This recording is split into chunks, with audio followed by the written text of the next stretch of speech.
Thanksgiving, all our American friends. No, we're live now. And I am so happy to be here with you today because we are going to be talking about how to deal with difficult clients on Thanksgiving. Coinkydinky? Actually, I didn't plan it this way, but I think it's divine timing because obviously all of what we're going to talk about today does not just apply to clients. It could apply to teammates or family or teammates that are family. Wait. Where is this going? I'm just wondering, like, it's Thanksgiving. What is this? Where is this going?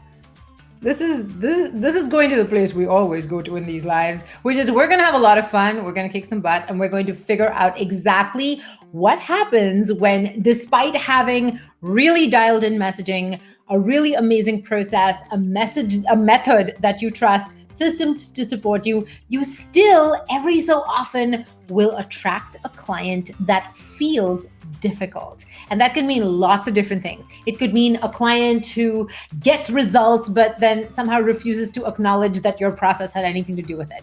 A client who sucks up airtime on calls and keeps asking basically the same question over and over and just can't seem to hear any of the answers that you give them. It could be a client who uses you to embody their inner resistance. It could be a client who confuses coachability with passivity. Not the same thing. Could be a client who is negative and refuses to be helped and then infects the rest of your group. All of these clients, despite the fact that they seem really different on the surface, have something in common. And that's what we're going to talk about today.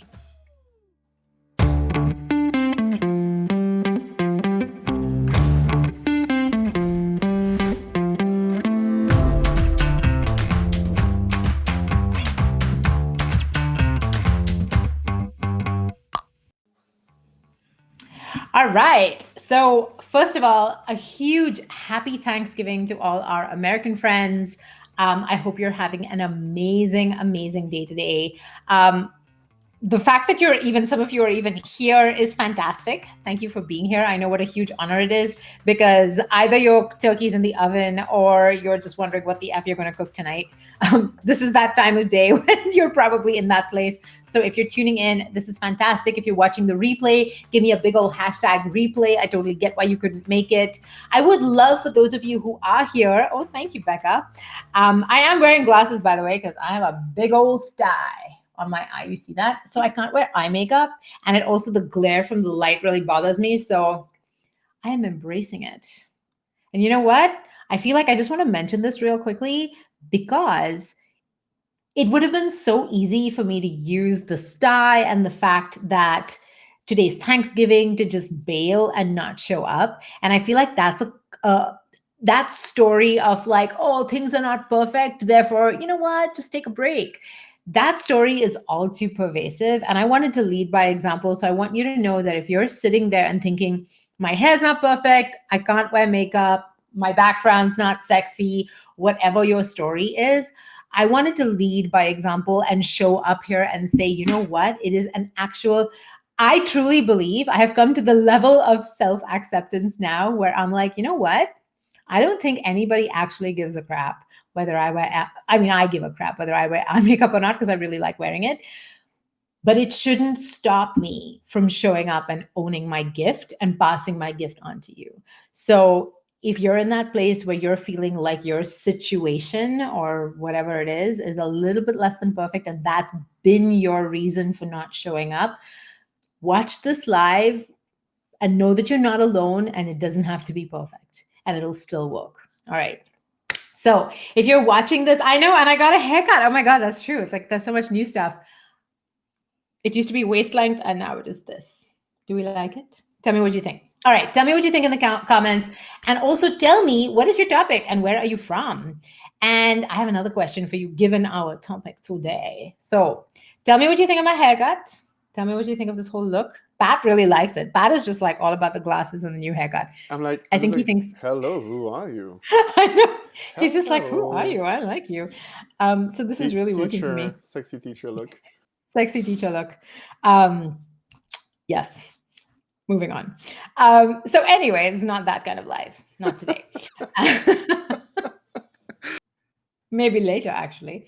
But I just today, want to mention that I have two kids watching cartoons right behind me right now. I So know, I know. Yeah, we're gonna keep it PG here. PG what? 13, 15, 17? at least 13. At least 13. That's a good plan. All right. So let's get to it. I have a question for you, by the way. If you're watching this, even if you're watching the replay, I want to hear your answer. What is the emotion that your difficult client experience evokes in you? So, obviously, if you've been a coach for any length of time, you will have a story like this. It might not be a big, huge story. It might be a little story, but you will still have some feeling that comes up in you. And I want you to take a moment now, close your eyes, center yourself, and figure out what is that feeling. Is it resistance? Is it a visceral feeling? Is it a tightness in your belly, in your solar plexus, in your neck, in your shoulders? Figure out what that feels like for you, whether it's an emotion or a visceral feeling, and pop that in the comments. And if you're somebody who's a little bit earlier in the journey and you're just starting out and you're like, well, I haven't had a difficult client experience yet, then I want you to imagine what that might feel like, right? Like what is your worst fear? Because everybody has a fear. Every single person that is doing meaningful work has a fear that that work is not going to be received in the spirit that they intended, right? So whatever that looks like to you, you have to figure out what is the place that you go to emotionally when you run into that barrier of what if my client doesn't like it? What if it doesn't work? What if they get mad? What if they ask for a refund? What if they're not doing the work and now they're kind of making all the other clients in the group feel not good? What is that story? What is the one that really terrifies you? I would like, if you don't have time to do this right this second, if you're a little bit distracted or you're just like wanting to surrender to the watching experience at this moment, great. Write this down. And I want you to actually take a moment after the live is done to think about it and come back and put it in the comments, because because I'm going to give you some steps on what to do with this so that you can use it to your benefit, because it's not a coincidence. The fact that you have this, you probably, especially if you're early in the journey, you've never really explored that experience yet. I would love to give you the tools to turn that into a humongous opportunity before it even happens, so that you're not dreading it and you're not robbing yourself of opportunity because you're worried that it'll happen. Does that make sense? Awesome. So, and speaking of opportunity, very simple. My first point actually goes right to that. So tell me in the comments, I'm trying to see, okay, here we go. So I see Rebecca says, is it me or is it them? The feeling that I get is frustration. So many of you say frustration. This is not a DIY haircut. I paid real good money for this one. It has collapsed a little bit because my hair doesn't hold a curl very long. Confusion. Oh, that's an interesting one, Teresa. Why don't they want to learn from the wonderful wizard of HR? So why? So that's confusion, but the confusion is actually a lid. I just want you to know that the confusion is a lid on top of the pot, and the pot actually is probably some version of either fear of rejection or fear of abandonment. So often anger, frustration is a flavor of anger, right? Anger will be the lid. Anger is safe. For many of us, anger feels like a safe emotion, even though it's not always safe in the way that we express it. But anger will often be less difficult for us to feel than, let's say, grief or sadness or hopelessness or rejection. And so we will often jump, especially high achievers will use anger as a stepping stone into action, because anger is one step away from courage, right? Anger will often fuel courage to then go do something and change the situation. So it's not unuseful, anger or frustration, but it is often a lid on something a little bit deeper, and it's worth exploring that deeper thing so that it stops being a trigger. Okay, so as I'm listening to you guys, again, if you're watching the replay, still keep talking about it. There you go. I have the confusion lid. There you go. See, that's a huge one. Confusion is often, and confusion can manifest as like the way that Teresa described, which is like, oh, what do I do? Like, why do they not want me? Why do they not want this? But confusion can also be, what do I do? What do I write? What do I say? What live do I do? All of that is also the same lid. Okay, so I just want you to know that that's a pattern. Okay, you ready? Point number one, difficult clients are an opportunity. So I truly believe, and this comes from my spiritual practice, A Course in Miracles. I do the workbook of this. But lots of different religious and spiritual traditions have some version of this. Ho'oponopono has it as well, which is that if somebody is on your radar, if somebody is in your sphere of influence, if you've noticed and are having an interaction with somebody, then they are an embodiment of that particular energy in you. So the very first question that I teach clients to ask themselves, and when we train our team, this is the very first question that I always ask myself, and I train the team to ask them ourselves, is where does this live in my house? Right? So in a way, that client, in all their difficulty, in whatever the pattern is that they're presenting, you ask yourself, how do I show up like that? How do I show up in resistance? How do I say yes? Sometimes many of us will be in that place of like, yes, yes, absolutely, yes, but the yes buts of the world. Has anybody dealt with a client like that? They'll be like, yes, absolutely, but, and then they'll tell you all the reasons why it won't work. Right? So they seem to agree, they seem to be coachable, they seem to be kind of open to your thought process or to the shift.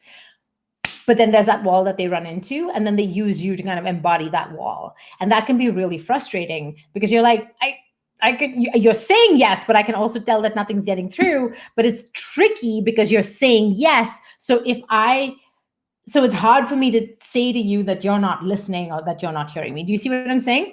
So the very first thing you're going to do is you're going to use this client interaction, you're going to use this situation as an opportunity. Where does this energy live in you? That's the very first thing that you're going to do. And this is what I think is both the blessing and the curse of coaching, right? Any other business in the world, like you're selling a water bottle, you're having a shitty day, you're triggered, your spouse pissed you off, you got caught in traffic, you can still sell the bottle. The bottle is still the same product.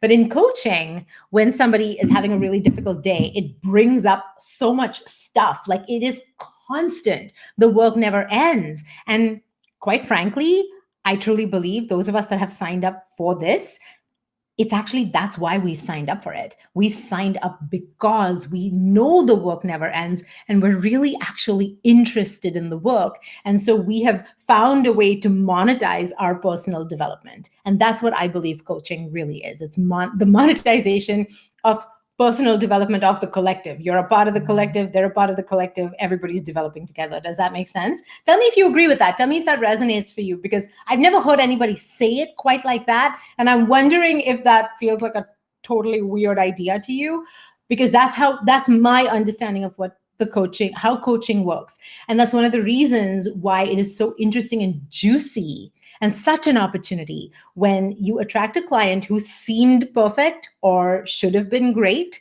but then isn't showing up that way for whatever reason. Right? In many, many ways, I find that is because there is some version of that energy inside you. So when you start looking for it, so for example, let's take the yes, but client, right? So start looking for examples as you go about your non-client relationship life, like you're just doing your chores, you're talking to your family, you're on a phone call with a friend, whatever it is, there you go. Where does the yes, but show up for you? Where are you saying yes when you actually mean no? And then why are you doing it? Many of us of all genders, but women in particular, are socialized to be yes buts, right? Like we're the people who are given crap and given a lot of judgment when we say no. So we don't always have permission internally to say no. So we say yes, but then we're like, fucking hell, now I have to do all the things and I have to do the thing that I don't really want to do. And, I have to cook and I have to provide and I have to, whatever it is that we're resentful about. So we don't give ourselves permission to say no. We also don't give ourselves permission to negotiate the terms of saying yes, which is also available to us. And because of that, we sit in that yes, but position. So I would posit that if you're getting a lot of clients that are feeling that are presenting with this pattern, it may be to actually open your own eyes to where this pattern lives inside you. Now, the next step to that is, of course, you want to examine what are the stories in your mind for saying yes, but when you're doing it, right? What is the logic behind the pattern? Once you start noticing it, you can examine it. Once you start examining it, you're going to see that there are stories behind it, there are patterns behind it, there are emotions behind it, there might be a visceral somatic experience behind it. What is it for you? in moving through it for yourself, there are two things that can happen. One, first of all, you're going to have a deeper understanding of yourself.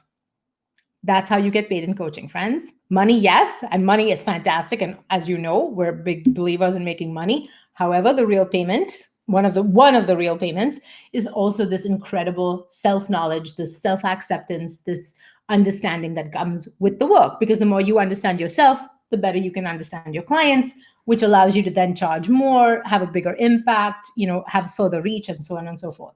So all this to say that when you when you notice yourself doing the same pattern, start asking yourself, well, why do I do it? What's my reason for doing it? That's often going to create an amazing connection between you and that client. You're going to understand them in a different way that will melt a lot of that confusion and frustration. It will take that lid off, and then you can sit with what's in the underbelly of that pot and resolve it for yourself.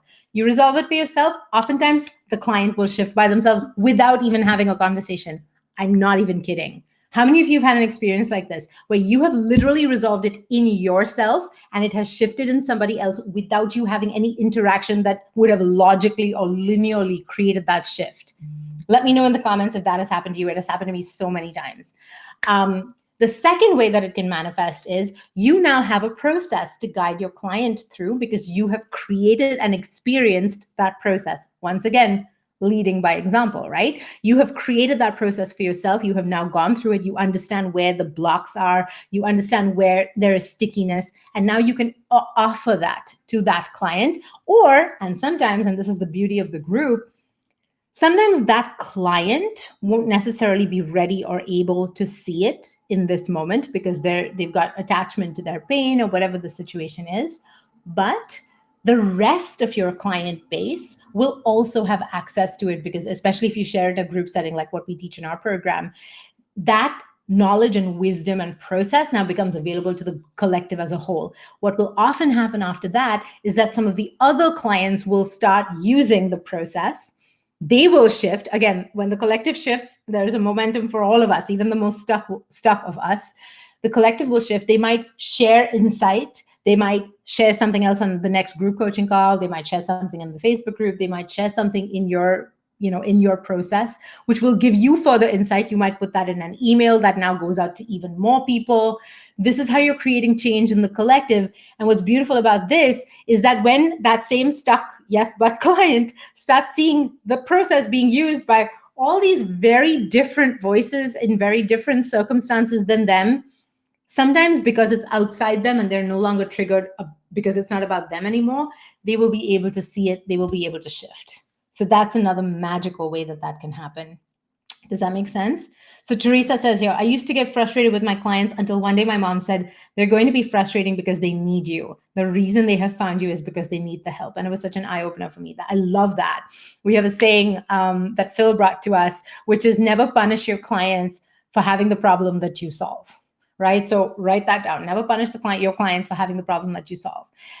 So difficult clients are a huge opportunity. Again, the process of shifting it for yourself and or shifting a difficult client in your coaching practice, again, then gives you the story and the actual process, which will deepen your toolkit as a coach. And it becomes a story that you can put out to your list or in a path post or any of the things that we teach.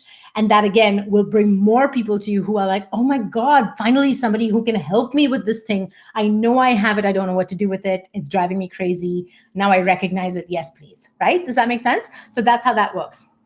The second piece is difficult clients help you gain clarity. So difficult clients are often a place that you can go to that they kind of like snap you out of your trance, right? And I don't mean the good trance, the kind of trance that we do with hypnotherapy in our program. I'm talking about the trance of unconsciousness in real life, right? Like when you're just kind of like wandering around your life in a daze, doing the things the way you always do them, all on autopilot, and you're not really sure what you're doing, and it's not very intentional or conscious, that sort of trance. So what happens with difficult clients is they help you gain clarity because they're kind of confronting you. They're snapping you out of your habitual pattern, and they're saying, hey, this thing, examine it. Examine where you stand about this thing. And that can be really powerful. So you can sometimes have that, we'll talk through some of the things that they'll help you gain clarity on. Number one being, of course, your pricing, right? So let's say you're running up, and this makes me think of a client that we worked with. She's a brand catalyst. Okay. She's amazing about helping you develop not just your brand, not just like the visual elements of your brand, but your brand story, your ethos, your values, your why. She helps you connect deeply to your why. And she was doing some of this work because, of course, that was her journey. That was the thing that she most craved in her life. And we helped her see where she was her client on the continuum. You know the drill, right? If you've been watching my lives for any, if you're new, you have no idea why I just held this up. Please don't You talk know about what? the continuum. Please don't. I have Come to, on, I have to continue. buy you continuum for Christmas. I have to I have to I buy feel like you. this is like we need to have like this is the most useless thing ever. By the way, I Yeah. honestly the only reason that I use it, I keep it around on my desk, is to tell the story of the continuum. You just love the continuum. Anyhow, all this to say that you are your client just on a different part on the continuum. Watch any of the recordings of earlier lives and you will see what I'm talking about. Technically, it's on the other side for you to be able to do left to right on the screen. I know it's I like know the continuum, but yeah. that's the magical mysticalness of the universe, is you don't really know which Ooh. side is. See? Yeah, It infinite. works.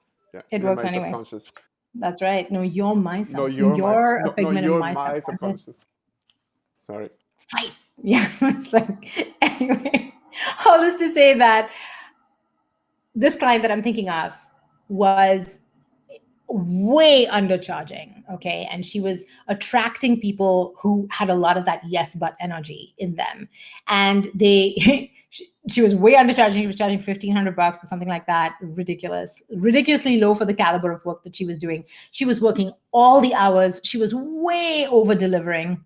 She was doing all the things. And then people would still request payment plans. And then they would default on like the second or third payment. And then she would have to be like, in addition to doing all of this work and chasing and over delivering, she would then have to chase them to get money that they owed her, which was crazy talk, right? And so one of the things that difficult clients will help you do is realize, hey, you know what? I am way underpriced. Like, this is ridiculous. And this would be a trance that you would continue in if you didn't have that, like something to snap you out of it. Oftentimes, we'll have lots of really subtle signs that we won't pay attention to. And so then the universe will be like, oh, apparently that's too subtle. Ding dong. And then they'll throw you a situation where you're like, oh, can't really ignore this one. I have Need to to make deal with it. special request. Please do that again. I thought that was pretty good, right? Please do Ding the dong. I'm sorry. That's good. It's going to be my new thing. It goes with the glasses. Very good. Ding dong. Anyway. Actor studio. That's right. This is a very serious live, I want you to know. We're talking about some very deeply spiritual stuff. So, where were we? Yes, clarity on your pricing. If you have a lot of difficult clients and they're sucking you dry and you feel like you're just not getting the kind of return on investment of your time and energy, i.e., you're not getting paid, then this will be a really great wake-up call for you to examine all of the stories that are preventing you from pricing yourself appropriately. And that's exactly what happened with the client that I'm thinking of. And when she came to us, we helped her really understand props are important for life. Thank you, Teresa. Teresa understands. We helped her really understand what her emotional patterns were, where that yes, but was living in her. We helped her shift it. She immediately raised her prices. She said, no, I can't possibly charge more than 4K, right? Because she was at 1,500 at the time. And she was like, even at 1,500, people need payment plans. There's no way. I was like, we'll see. And then in week 2, when we helped her design her program and showed her exactly what she actually did in terms of transformation for her clients, she's like, there's no way. Like, this is worth at least double that. Like, this should be a $7,000 program. And I was like, I told you so. Guess what? She sold her first 2 spots in that program for 7K. And then she immediately changed it to 10. And then after that to 15. And now it's a $30,000 program. So anyway, all this to say, and it was easier, by the way, I just want to say, she has a 90% close rate. Like, this is ridiculous. It's so easy for her to sell at this new price point because A, she has resolved this pattern in herself, and B, she's attracting a completely different caliber of client right now because these clients are deeply committed. They're vested in the work, and they have a very different, the outcome that they, because they're of a different caliber, it is worth the higher investment, because the ROI, the potential ROI for them is so much greater than that lower level client, because that lower level client, even if they got all their things, their thinking was so small, they had so much yes but energy in them, that even if everything worked perfectly for them at their level, the gain would have been minimal. And so it wouldn't have made sense for them to justify a huge investment, because they would never have been able to make that money back anyway. Now that our client is working with a higher caliber client of her own, the potential return on investment for working with her is so much greater that it is easy for them to justify the investment. Does that make sense? Tell me if that makes sense. All right. So all this June, you wrote this really beautiful thing about how you really love our interactions. And now you have totally turned us into monsters where we're just like all the Geeta and Pat interactions. And we're running rampant here. We should All do right. a second live called the Geeta and Pat show, and we should do a second live just with the riff Geeta. off of nothing. We just I start with know. nothing. We That's leave with basically nothing. like date night. Yeah, exactly. Early to bed. Who would want to go to date night with Pat and Geeta? Like, that would be so much fun. I would totally do that with you guys. Next point, boundaries. Ironic, not, because Pat would totally be like, well, I'm not doing date night with other people. So boundaries, right? Again, coming back to the example that I just shared with you, knowing what your boundaries are, knowing once you get over your own internal impediments to your pricing, to your program, once you understand the depth of the transformation that you create. And again, something that Michelle Mercurio always talked about in our program, she's a client who then was on our coaching team. She talks about transformation versus transaction. Too often when coaches start, they're really in transaction mode. They're pricing themselves based on what people normally pay, what the competition charges, what they have paid for the thing in the past, some version of that. And it's very transactional. The pricing is based really on what other people do, and what deliverables are in there, what time commitment there is, and all of this other stuff that doesn't ultimately matter when it comes to transformation, which is a completely different level at which this game is played. And so when you make that leap, you're going to have to get really freaking clear on your boundaries. Oftentimes, difficult clients and difficult family members and difficult teammates and difficult kids and difficult friends and difficult people of every flavor will be sent to you in order to help you clarify, where do I stand on this? What am I allowing myself to tolerate? And what am I allowed to say no to? What am I allowed to say, okay, you know what? This bot is not, it doesn't feel good. And, part of not feeling good is you help resolve any shame, blame, guilt, anger, whatever that is that's going on in you. But then also say, okay, I've resolved it. I loved this gift of this clarity, but I don't need you in my life anymore. Like, our deal is done here. And then, you can very gently and very with real grace and class say, hey, listen, I'm really doing my best to help you. These are the ways in which I can help you. And oftentimes when you don't have that invitation, where someone doesn't like grab at you and kind of ask for too much, you don't always make time, most of us anyway, don't always make time to sit down and say, this is the actual suite of my offerings, and this is where it ends. Most people have a pretty good sense of what the suite is, but then there's this bleed that goes out and out and out and out. And then oftentimes when we're at the edges of delivering, that service or that energy, we can feel stretched too thin or depleted or burnt out. Does this make sense? So difficult clients can help you gain clarity on your boundaries. Next up, difficult clients are amazing to help you refine your method. So gaining clarity on your method, right? So I find this has been one of the biggest gifts that I have received from our difficult clients. So I'm never going to name names, obviously, but we had a client once who had massive transformation from working with us. They came in, they were underpricing, they were very frustrated. They were in such yes, but energy. They were very resentful of the clients that they did have. They did have some clients that they had had their coaching practice for a while, but they were really resentful because it was super underpriced. They had this like massively long, I can't remember if it was 8 months or a year long mastermind type thing. They were way undercharging for it. People would pay upfront, and then, they would have this 8-month delivery period where by the time you get to month 6 or 7, I mean, the money is long gone. The problems are still, clients continue to have problems the whole time, right? Everybody, like they're human. Humans always have problems of some kind. And then it becomes just like this fuel of resentment.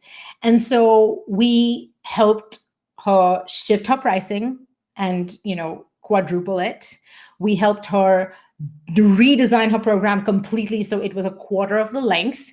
We helped her make it deeply transformational. So we actually changed kind of the order in which things were done. We helped deepen certain pieces. We cut out a whole bunch of busy work stuff. Like there was all of this transformative stuff that we did. More than anything, we worked on her mindset around receiving abundance. We worked on the trauma that she had gone through in childhood and some of the ways that she was sabotaging her efforts, some of the judgments that she placed upon herself when she asked for money and so on and so forth, and her sales conversations and all of this jazz. She quadrupled her investment in the program during the 8 weeks that she worked with us. Quadrupled, okay? And yet she had this energy of saying, oh yes, I'll believe that this was really working when XYZ. And it's funny because she would say one thing and then it would happen. And then she would immediately change the goalpost and be like, yeah, but that was a fluke. Like that could have been explained by this other thing. I will believe that this program is working for me when, and then she would change, like there would be another condition attached. And it was an interesting situation, right? Because to talk about frustration, I definitely had frustration in that situation, but I was also curious. So what's beautiful is when you're noticing frustration, anger, guilt, any of those negative emotions that are the lid, confusion, that sit on top of your real feelings, a really great way to pry that lid open is to use curiosity. Curiosity is such a powerful tool. So you're going to just pry that lid and you'll be like curious, be like, first of all, where does this live in my house? Where do I show up like this? Where am I using services or benefiting from something and not giving it its due credit? Where am I not leaving positive reviews? Where am I not paying people compliments? And so that was like a really great way for me to clean up my act. And so I was like, hell yes, I will take this opportunity. Thank you very much, to up level my game. So that was the first thing I did. Then it was interesting. We told this story without naming names, obviously, and without sharing any details that would identify them. We told the story. And she saw the email that I sent out and she was really mad. She was like, well, what the heck? Like, you're not allowed to do that. Like, you don't have my permission to share this. And it's ironic because in our client agreement, we do have permission to share what happens, obviously without compromising anybody's privacy or giving away their details and whatnot. And that's exactly what I've done. But at the same time, she was so uncomfortable with it. I was like, we have plenty of client success. I don't need to use your story. That's fine. We can delete it. But I also sat with how I felt about it. And this is about boundaries and method and so on, right? So boundary-wise, I sat with it and I thought, how do I feel about this? What's my boundary on this? And I realized that this was a very interesting power play that was happening, where I was like, okay, she is withholding affirmation. She's withholding, and this was a pattern. Then I was like, once I saw it, I was like, oh yeah, of course, this is her pattern. This is her wound. This makes perfect sense that she's showing up this way. She was withholding affirmation and making it super conditional. And it was her way of controlling the narrative. It was her way of keeping me in a position of asking. It was her way of putting me in that position of like, I'm a little bit off kilter, off center, right? And I was like, actually, that's fine. I honor where you're coming from. I understand why this is happening. There's no judgment or rancor here at all. But at the same time, we did work together, and I have my version of this story. You have your version of this story, and both are valid. I have every right to tell my side of it. I have every right to tell the story as I experienced it. And then I would love if we did it together, record one of our video testimonials or whatever, our case studies. You tell your side of the story, be honest, like share what worked, what didn't work. But she didn't want to be a part of it. So I was like, well, if you check out of this narrative, then then it's my version of the story. That's the story that gets told. So do you see what I'm saying? So part of it was really just me giving myself permission to own what my experience was in this situation without blame, without shame, without guilt, without anger of any kind, but just to say, I see what we helped create. I think that it is fair for us to say we did good. We kept our promise. We delivered on everything that we said we would do. And it really freaking worked. Objectively, it worked. Now, this person can't own it. Okay, fair. That's fair. We weren't able to shift that aspect of things. That's a refinement in our method. That's where it was an invitation for us to figure out what could we have done deeper, better, more. Where is what support could we have created? Or maybe there was nothing we could do in the short term. Maybe this is going to be something that has a butterfly effect moving onwards. And at some point in the future, they're going to be like, oh yeah, oh my God, this totally worked. Or never. And that's fine. And if it's never, then how do we create self-validation so that we have the continued courage to continue to do this work and not take it super personally or assume that that one client's experience is the defining experience of our program? Does that make sense? Tell me if this resonates for you, because these are the kind of uncomfortable stories that I never hear shared in the coaching world. And it's so frustrating because when it happens to you, you feel like, oh my God, I'm the only person to whom this happens. Everybody else seems to have like beautiful, wildly, like everybody's clients love them. Everybody like does all this stuff and everyone's a guru. And I'm the only person that has these very mixed, complicated feelings or mixed, complicated experiences. And I just want you to know that you are not the only person. This is normal in coaching. In fact, if you're doing your job and you're genuinely pushing the boundaries of the work, you are going to invite some level of complexity. And it is really, really confronting when it happens. I won't lie to you. I won't pretend that I'm like super like sanguine about it when it happens to me. It throws me off balance sometimes. And that's one of the reasons, and this comes about, we're talking about how this helps you clarify your method. It's one of the reasons that our method has gotten so effing solid is because we will examine what's coming up for us when we hear things like this, what's coming up for us through this experience, when somebody's not showing up, when somebody's not doing the work, when somebody's, feeling negative or whatever the deal is, or really stuck or whatever. Where does this live in our house? And then what is our process for doing this? And then how can we turn our personal process into part of our method? And then how do we bolster our own courage and our own commitment to the work in the face of this resistance? Because it's so easy to just take on somebody else's story about what your work means. And that's often why we end up stuck in the first place, is that we have taken on somebody else's story from childhood, some authority figure, some loved one, some negative experience that we had. And then that has become a defining moment. And that we have used it to now define our abilities and our possibilities.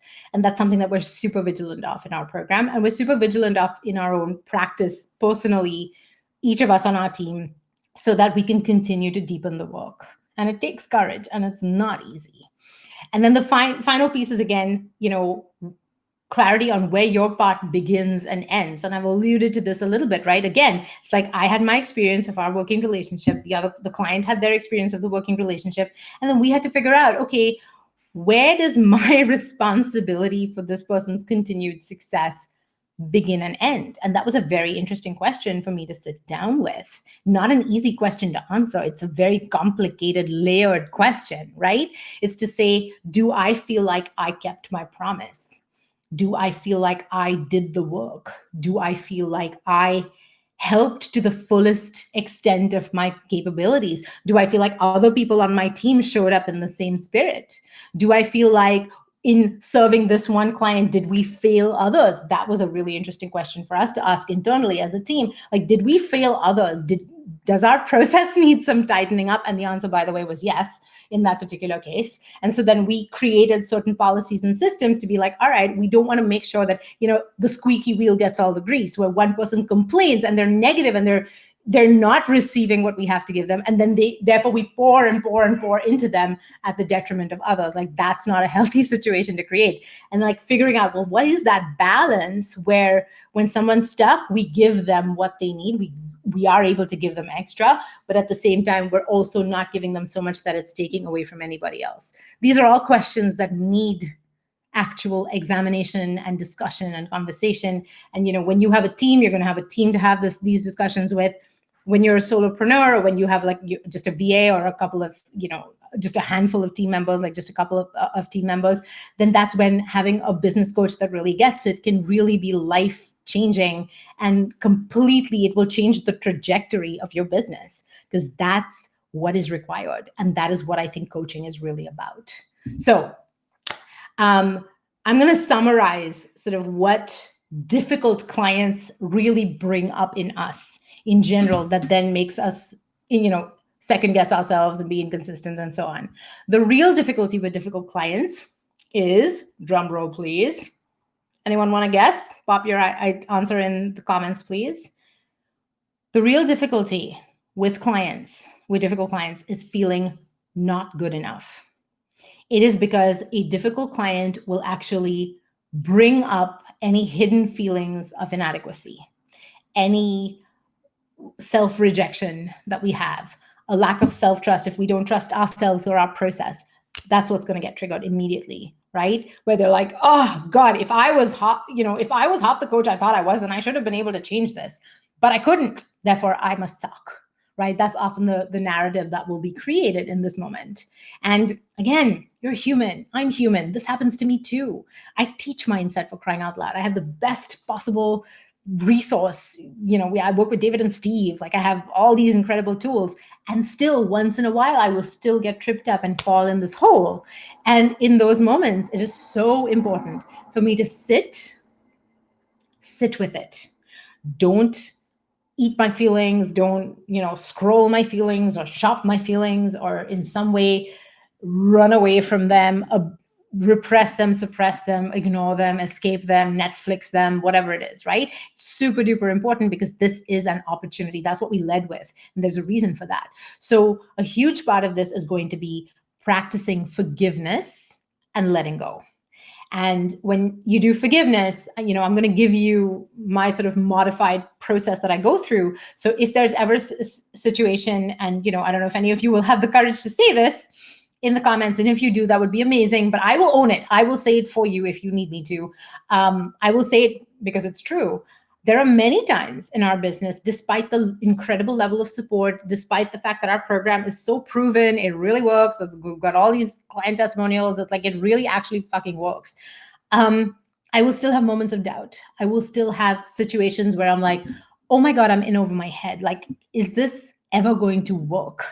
And I'll literally think like it's not working, right? And that's one of the reasons our hashtag is "it is working." That is a deliberate counter to the gravity of this downward spiral that can come up for the best of us, especially those of us who are high achievers, who have learned to love ourselves or receive love for achievement. When we can't control that situation, it's so easy to just unplug and check out, to want to escape, to want to burn it to the ground and sabotage it. All of that shit comes up. So it is totally normal. So a counter to that is have an "it is working" kind of practice. So, you could do it with gratitudes, of things that you're grateful for at the end of the day or the beginning of the day, or both. Or, I do gratitudes and or signs from the universe. So I always look at like, what universe, send me a sign. So I'm always asking the universe in my morning visualization. I'll be like, send me a sign that I'm on the right track. And then I look for that sign. So for me, it's the curiosity, and it's like Christmas every day. Every day I'm like, ooh, like, what's my sign? Like, what's under the tree for me today? Where will I see it? And there's always a sign, always, always, always. And obviously the more you train yourself to look for it, the more you see them. And and I know lots of very, very successful entrepreneurs that have a version of this exact practice. But for times when you are really struggling and you're in that down place and you're like, I don't have the energy to look for signs, or I don't know what signs to look for, or there's so much suck, there's so much gravity to the suck that I'm having trouble kind of keeping my head above water. So I'm going to give you a practice to use in that situation, okay? So I use a kind of a modification of the Ho'oponopono mantra. So Ho'oponopono is this Hawaiian practice of forgiveness and reconciliation. It's often used in family feuds. It was made popular by Joe Vitale and Dr. Hugh Len. Wait, I almost remember his first name. Wait. Hayakalakala, I think is his first name, Hewlin. I swear that's his real name. And they wrote a book called No Limits, I believe it was called, which I read many, many years ago. And I started practicing like the more traditional Ho'oponopono mantra. Here's a problem that I had with it. And maybe this is just me, but if you have the same problem that I do, which is you have lingering feelings of inadequacy, or you have feelings of guilt where you're like, like nothing I ever do, I can't win, nothing I ever do will be good enough. I'm worried that I'm not good enough. I'm worried that I'm not going to be able to perform. I'm not going to be able to give enough. It's like not enough, not good enough, feelings of inadequacy, that sort of thing. Then you might benefit also from this little modification that I'm about to offer you. Okay. I'm going to actually put it up on the screen, Teresa, so you're going to be able to see it. I'm actually going to give you each of the 4 pieces of the mantra so that you can write it down and you can have this forever. So the traditional version is forgive me, please forgive me. I'm sorry, thank you, and I love you. But my version, or the modified version, is I forgive you. So not forgive me, because I found that doing please forgive me and I'm sorry back to back just made me feel guilty and made me take on way too much responsibility in the situation. And that just created more of the suck that I was trying to avoid. So what I find really helpful is to say, I forgive you, I'm sorry, thank you, I love you. So I'm going to say that again. I forgive you, I'm sorry, thank you, I love you. And I'm going to show you how to use this in a very concrete way. So let's say you're having a terrible day. Your energy is awful. You're exhausted. You don't know what to do with yourself. You're in that place of confusion or fatigue or almost like borderline depression type place, or maybe you're full on depressed. Then the best way to do this is you're going to be saying, you're going to sit there. And my favorite way to use this is to fill my body up with love. So like I have a physical vessel that holds my energy, right? And that kind of keeps it concentrated into this being that I know myself as in this life. So what I want to do is kind of like cleanse and nourish it, because that's the best decision I can ever make. I was interviewed today by one of our students for her podcast, and she asked me, she was like, what's your one non-negotiable ritual that you do when, everything's going to hell in a handbasket? This whole year has been a bit like that, right? Like lots of changes, homeschooling, no breaks, no babysitting, no nothing. In a situation like that, when your kids have been up all night, or somebody's sick, or there's all these difficulties and problems to deal with, what is the one non-negotiable ritual or practice that you have that helps you center yourself? And this is it. So I will do the same mantra that I just shared with you, the I forgive you, I'm sorry, thank you, I love you. And I will do it with my body. So sometimes if there's a particular client or a situation or a teammate or, something like that, a circumstance that's bothering me, then I will do it for them. So then I'll say, client, I forgive you. I forgive you. And then I say whatever comes out, like for being really difficult, for not being willing to listen, for not taking responsibility for your side of things, for being negative in the group, for fill in the blank, like all of the things that I'm perceiving, I will give them voice. I will give them a name. I will make them finite. I will put them outside myself so that I can let them go. Okay, so I forgive you. And then I say, I'm sorry. I'm sorry for not knowing how to help you. I'm sorry for it. And then I will own and acknowledge all of the feelings, the complicated feelings that I have underneath there. So then I will take full responsibility for my part in creating the situation. So I like that it's balanced that way, right? So some parts you're like, okay, this is you showing up, but this is what I perceive in you. And then this is my part where, I'm contributing to the situation.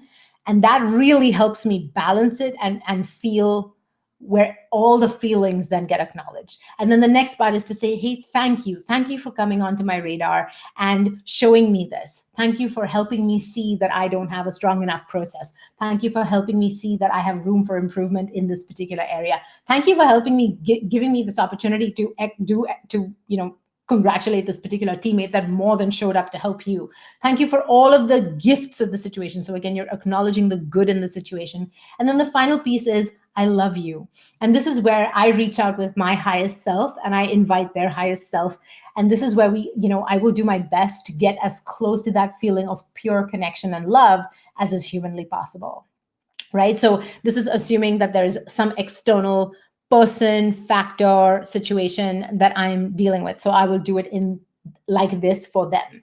Now, if I'm just exhausted and I just want to nourish my body, re-embody my body, get my consciousness back in and not just be like this big bubble of lava up here, then I will do this with my body. So sometimes, oftentimes actually, I will do this last thing at night. I'll be in bed already and I will be lying down. I'll get in a really nice, cozy, comfortable position. And then I will go tip from the top of my head. And I do it both ways because sometimes I'll fall asleep before I'm completely done. So if I've done, toes upwards for 4 nights in a row and I realize, oh, I fall asleep in the middle of it, then on the 5th night, I'll start crown down and go the opposite way so that all of me is getting love. Does that make sense? Is that just me? I mean, this is real, right? I feel like all these gurus give you tips where it's so perfect and cut and dried and nobody ever has to go to the bathroom or get a snack. And I'm like, how does this work in real life? I'm going to tell you how it works in real life for me because I'm actually doing it and not 2 years ago, right now, right? Last night, tonight. And so the way that it works is, again, you're going from your crown or your toes up or crown down, whichever way. And then you say, I forgive you. So if for example, I have a sty, right? And the sty has been bothering me. It's been around for a week. And I'm like, what? Styes are supposed to go away in 3 days. Do you not get the memo? What the hell? So I forgive you. I forgive this sty for being here, for inconveniencing me, for not letting me wear eye makeup, which is my favorite makeup to wear, for getting in the way of me shooting. I have all these videos that I want to make for you guys that are so time sensitive because one of the ones that I want to make, tell me if this is interesting to you, and I might even do the next week's live on it, is my favorite gifts for coaches and entrepreneurs. So tell me if this is interesting. So I have this whole list of 17 gifts that I think are amazing. They're meaningful. They're useful. They will change people's lives. And I wanted to share them with you. And I have not been able to shoot because I tell myself that I have a sty and so I can't wear eye makeup and therefore I don't want to make a video. So I forgive you, sty. I know, right? Teresa, thank you. Teresa also forgives the sty. So I will say, I forgive you. And then I say, I'm sorry. I'm sorry for whatever it is that I did or didn't do. I maybe didn't rest enough. Maybe I didn't listen to the early signs. Maybe I didn't clean my eye properly with eye makeup. Who knows? Maybe I didn't eat right. Maybe I've let other things get out of balance. So I also take responsibility for creating the situation. I say, thank you. Thank you for this opportunity to show up and lead by example, to show up as someone who is imperfect, who is not, perfectly polished or put together, who is wearing glasses and showing up despite having this story or feeling malaise or whatever it is. Thank you for this incredible opportunity to show up as who I really am, to show up and own this experience so that perhaps somebody else, one other person in the world, will have permission to show up right where they are, even if it's not perfect. And then I love you. I love you for giving me this. I love you for not taking me out. And I'm not blind. This is ultimately a minor inconvenience. I love this body. So then I will just fill up my face and my head with love. And honestly, if you practice this and you actually give it attention and time and do it as slowly as you need to do it, you will find that I find that I have a feeling of flushing of warmth or light, and I will feel actual warmth come into my face. And then as I do it for my shoulders, I'll feel warmth. My face is warm, my shoulders are warm. By the time I go all the way down my body, it's I'm just filled with love. I'm filled with light. I'm filled with warmth. My body feels really good. It makes me feel beautiful, even if I'm not traditionally what I would normally consider as my standard of beauty, right? And this has really changed my life. This one practice has really, really changed my life, and I highly recommend it. So that is, yeah, there you go. Just wear a pirate patch. I know I should totally wear a pirate patch. I should make a video with no eye makeup. I know, but I'm just like, eye makeup's my favorite. I make like if I could skip all other makeup, I would if I could just do my eyes. But of course, that's probably why I was given this die, is just to help me recalibrate my expectations and my attachments. So that's how I'm taking it. But anyway, so those are my tips for you today. Did you find this useful?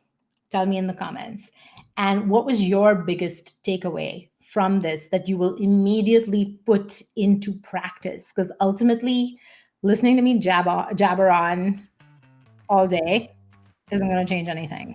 But if you take something and you shift it, and then you take a practice and you apply it, and you start to apply it often enough that you now take ownership of that practice, it becomes not mine anymore, but yours. That's my invitation to you. So what is it that you're going to put into practice? Thank you, June. June says, I love the young co-ed look. Whoop. Forgiveness. That's your takeaway. That's beautiful. Forgive. I mean, ultimately, there was a book that I read. I think it was Denise. I forget her last name. Anyway, the name of the book is Lucky Bitch. Anyway, she talks about the fact that forgiveness is like the pillar of personal development, and like all of the other practices are almost icing on the cake. But forgiveness is that pillar of a piece. And I think I heard this in a podcast like a couple of months ago, and it has really stuck with me. And that is so true. And that is absolutely 100% true. So if you can take forgiveness out of this, that would be huge. I'm so excited to be with you. Next Thursday is my birthday. So I will be spending time with you on my birthday. And I think that maybe we will do the whole, Geeta, aka Oprah, your favorite things. Absolutely. I will share with you my favorite things, my favorite actual physical things that you can then use as gifts for the coach in your life, for the clients in your life, for yourself, because, you're the ultimate coach in your life.